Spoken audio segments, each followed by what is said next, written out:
How to recover old Telegram account. Hello everyone, I am Bishaka and welcome to our channel. I will take you through the step-by-step process on how to recover old Telegram account. Now let's get right into the tutorial. If you have deleted your Telegram account previously and now want to recover your account, then it is quite a complex task, or you can also say it is nearly impossible.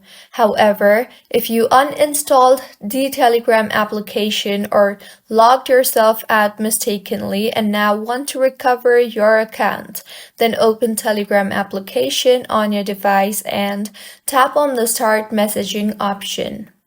You will then be asked to enter your mobile number in order to log yourself back in to Telegram.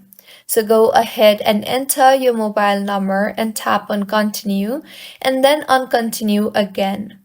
You will then receive a verification code in your email address that you have entered in Telegram.